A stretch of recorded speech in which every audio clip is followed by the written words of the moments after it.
Hello everyone, आज हम लोग बीएससी फोर्थ सेमेस्टर केमिस्ट्री के क्वेश्चन पेपर को देखेंगे कि एग्जाम में किस प्रकार के क्वेश्चंस पूछे जा रहे हैं। देखिए, सबसे पहला क्वेश्चन दिया गया है the tau scales and delta scales आज रिलेटेड बाय। टाउ स्केल्स और डेल्टा स्केल्स जो होता है किस प्रकार से संबंधित हैं, तो इसका जो होता है आप लोग देखे होंगे टाउ बराबर होता है 10 माइनस डेल्टा। तो इसका ऑप्शन नंबर फर्स्ट जो होता है वह क्या होता है, सही होता है। नेक्स्ट क्वेश्चन दिया गया है if the chemical shift on delta scales is 4.4 that on tau scales would be. जो होता है आप लोगों को इसमें टाउ का मान पूछा है, डेल्टा का मान यहाँ पर दिया हुआ है, तो यही फार्मूला में आप अप्लाई करेंगे तो टाउ बराबर हो जाएगा 10 माइनस यहाँ पे आप लोगों को डेल्टा का मान 4.4 दिया हुआ है, तो यहाँ पे 4.4 लेंगे। तो जब आप इसको 10 में से 4.4 को घटाएंगे तो आपका आएगा 5.6। तो इसका सही आंसर होगा 5.6। नेक्स्ट क्वेश्चन देखिए जिसमें पूछा गया है the molecular ion peak is usually intense far. जो आणविक आयन पीक आमतौर पर किसकी गहन होती है, तो जो एरोमेटिक कंपाउंड होते हैं इनका मोलिकुलर आयन पीक जो होता है वह इंटेंस होता है। नेक्स्ट क्वेश्चन है the most intense peak in mass spectrum is referred to as base peak and its intensity is. Mass spectrum में सबसे गहन पिक बेस पिक के रूप में निर्दिष्ट है और उसकी तीव्रता होती है, तो उसकी तीव्रता होती है 100। नेक्स्ट क्वेश्चन हम देख लेते हैं जिसमें पूछा गया है who discovered the chromatography. Chromatography को किसने डिस्कवर किया था, क्रोमेटोग्राफी की खोज किसने की थी, तो जो माइकल स्वेट्स हैं इन्होंने क्या किया था कि क्रोमेटोग्राफी की खोज की थी। एंड नेक्स्ट क्वेश्चन है the basic part of liquid chromatographic instrument are. जो लिक्विड क्रोमेटोग्राफिक इंस्ट्रूमेंट होता है उसका बेसिक पार्ट क्या होता है, तो mobile phase pump, column, injection system, ये सभी जो होते हैं आप लोगों को देखने को मिलेंगे, तो इसका सही आंसर होता है all of these. Next question देखिए जिसमें पूछा गया है which of following supports are use for partition column chromatography. विभाजन कॉलम वर्ड लेखन में निम्नलिखित में से कौन अवलंब के रूप में उपयोग होता है, तो पार्टीशन कॉलम क्रोमेटोग्राफी में सिलिका जेल का उपयोग किया जाता है। नेक्स्ट क्वेश्चन देखिए, नेक्स्ट क्वेश्चन पूछा गया है solvent instructions work on a law which was given by. जो सोलवेंट इंस्ट्रक्शन होता है, विलायक निष्कर्ष जिस नियम पे कार्य करता है उसे दिया था, तो उसे नेनस ने दिया था और इन्होंने बताया था कि एक जो सोल्यूट होता है किस प्रकार से 2 इमिसिबल सोलवेंट में डिस्ट्रीब्यूटेड होता है।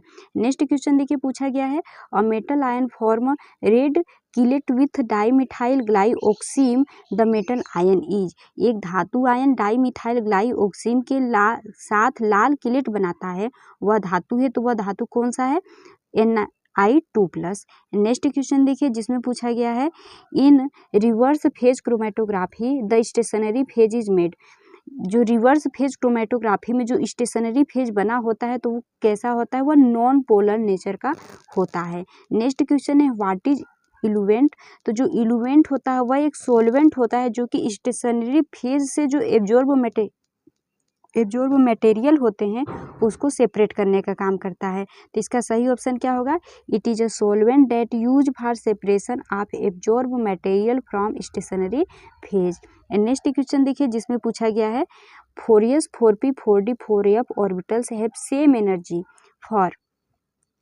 आपसे दिया गया है इसमें 4s 4p 4d 4f कक्षक की ऊर्जा समान है, तो इसमें किस इतने आपको एटम्स दिए गए हैं तो किसके सारे जो होते हैं सभी कक्षक की ऊर्जा समान होते हैं, तो इसमें हाइड्रोजन होता है क्योंकि इसमें यस ऑर्बिटल्स में सिर्फ 1 इलेक्ट्रॉन्स आपको देखने को मिलेंगे और p हो गया, d हो गया, f हो गया, ये सभी क्या होते हैं, वैकेंट होते हैं, ठीक है, खाली होते हैं, इसलिए इसके जो सभी एनर्जी होते हैं वे क्या होते हैं, समान होते हैं।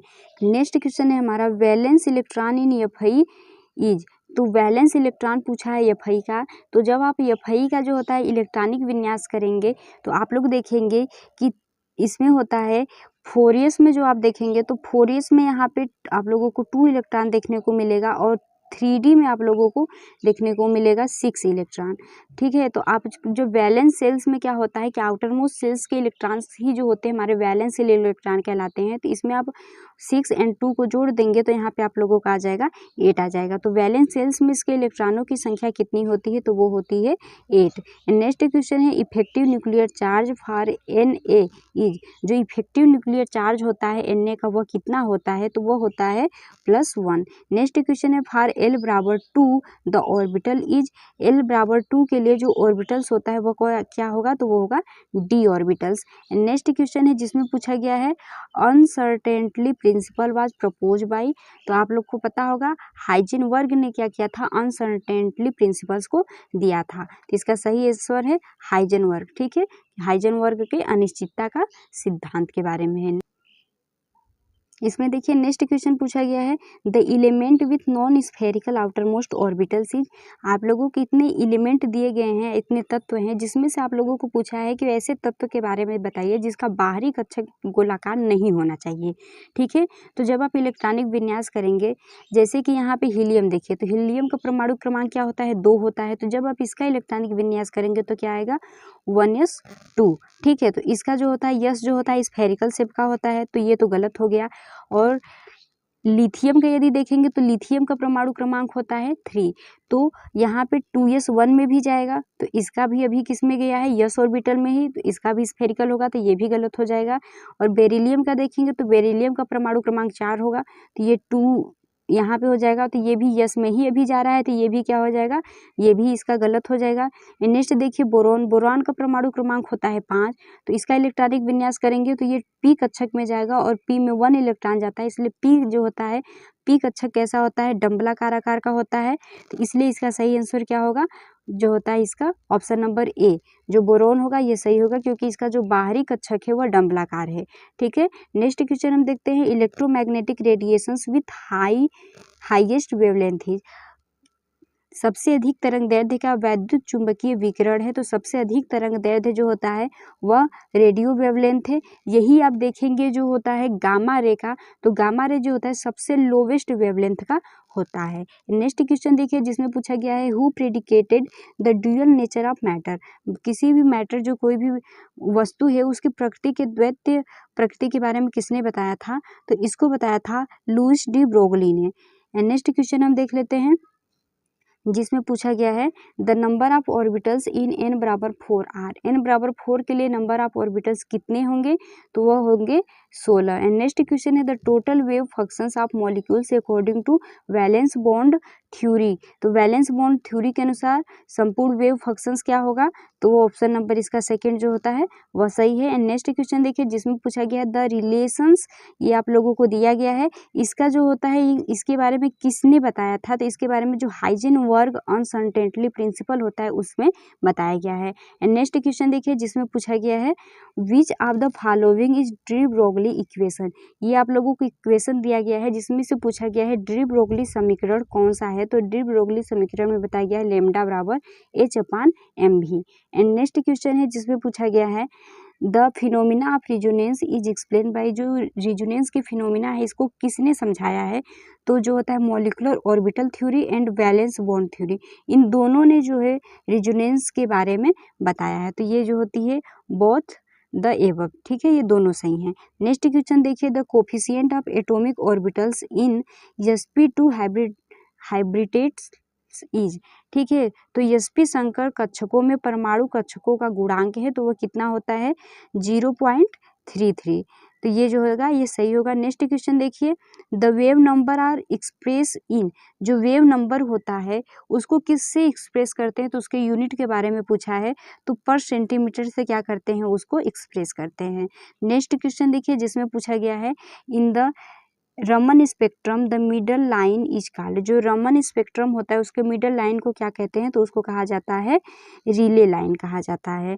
नेक्स्ट क्वेश्चन है जिसमें पूछा गया है which of following molecules have 3 vibrational modes, निम्नलिखित में से कौन अणु का कंपन क्रम 3 है, तो इसमें से किसका होता है H2O जो होता है इसका जो होता है वाइब्रेशनल मोड्स जो होता है वो होता है 3। नेक्स्ट क्वेश्चन देखिए जिसमें पूछा गया है the selection rule for pure rotational Raman spectrals, ठीक है, जो शुद्ध रोटेशनल रमन स्पेक्ट्रा के लिए चयन नियम है तो वह क्या होता है डेल्टा जे बराबर 0 होगा या +-2 होगा। नेक्स्ट क्वेश्चन है जिसमें पूछा गया है which of the following will not show IR spectra, ठीक है। तो IR स्पेक्ट्रा प्रकट नहीं करेगा, इसमें से कौन प्रकट नहीं करेगा? तो इसका सही आंसर होता है H2। H2 जो होता है ये IR स्पेक्ट्रा को जो होता है सो नहीं करता है। नेक्स्ट क्वेश्चन है हमारा, Bohr energy for hydrogen atom is, hydrogen atom के लिए बोर ऊर्जा क्या होती है? तो हाइड्रोजन एटम्स के लिए जो बोर ऊर्जा होती है वो होती है 13.6 electron volt. And next question है हमारा, the number of radial nodes of 3s and 2p orbitals are respectively. 3s और 2p कक्षकों में रेडियल नोड्स की संख्या प्रायः है, तो वो कितनी होती है? 2 होगी या तो 0 होगा, ठीक है। नेक्स्ट क्वेश्चन देखिए, नेक्स्ट क्वेश्चन पूछा गया है, the bond present in H3O plus is, ठीक है। जो H3O प्लस में बंध मौजूद है वह कौन सा बंध होता है? तो वह होता है covalent and coordinate bond. Next question है हमारा, in the vibrational rotation spectrum the following branches are obtained. जो वाइब्रेशनल रोटेशनल स्पेक्ट्रम में निम्नलिखित शाखाएं प्राप्त होती हैं, तो कौन कौन सी शाखाएं प्राप्त होती है? तो उसमें PQR ये जो शाखाएं होती हैं वाइब्रेशनल रोटेशनल स्पेक्ट्रम में प्राप्त होती हैं। नेक्स्ट क्वेश्चन है हमारा, bathochromic shift is always known as, bathochromic shift को रेड शिफ्ट के नाम से भी जाना जाता है। नेक्स्ट क्वेश्चन है हमारा, fingerprint region is, fingerprint region हमारा कौन सा होता है? तो 1400 से लेके 900 पर सेंटीमीटर जो होता है ये क्या होता है? फिंगरप्रिंट का रीजन होता है। नेक्स्ट क्वेश्चन है हमारा, try atomic molecules H2O has the number of modes of the vibrations. जो त्रिपरमाणु अणु H2O में कंपन की तरीके की संख्या है, तो वह जो होती है कितनी संख्या होती है? तो 3 होती है। क्वेश्चन है हमारा, अ स्ट्रॉन्ग सिग्नल एट 3400 पर centimetre in a IR spectrum indicates the presence of, IR spectrum में 3400 पर सेंटीमीटर पर मजबूत उपस्थिति का संकेत है, तो वह क्या होता है? अल्कोहल। नेक्स्ट क्वेश्चन है हमारा, nuclei which show NMR spectrum contain neutron and proton of. कौन नाभिक NMR स्पेक्ट्रा प्रकट करता है जिसमें न्यूट्रॉन प्रोटॉन होते हैं? तो वो होते हैं ऑड नंबर। नेक्स्ट क्वेश्चन है हमारा, how many signals in the NMR spectra of ethyl alcohol will be obtained. NMR spectra जो इथाइल एल्कोहल है उसमें कितने जो होते हैं NMR सिग्नल्स आप लोगों को देखने को मिलेंगे? तो उसमें 3 सिग्नल्स देखने को मिलेंगे। नेक्स्ट क्वेश्चन है हमारा, इन NMR number of signals in CH3 CH2 CH2 Cl is. तो इसमें आप लोगों से सिग्नल्स के बारे में पूछा है कि कितने सिग्नल्स देखने को मिलेंगे, तो इसमें 3 सिग्नल आप लोगों को देखने को मिलेगा। नेक्स्ट क्वेश्चन है, factor affecting chemical shift is. कौन से फैक्टर से जो केमिकल शिफ्ट को क्या करते हैं? अफेक्ट करते हैं, तो वो electronegativity, hydrogen bonding, inductive effect जो होता है ये सभी के सभी क्या करते हैं? इसको अफेक्ट करते हैं। तो इसका सही होता है आंसर होता है ऑल ऑफ दीज।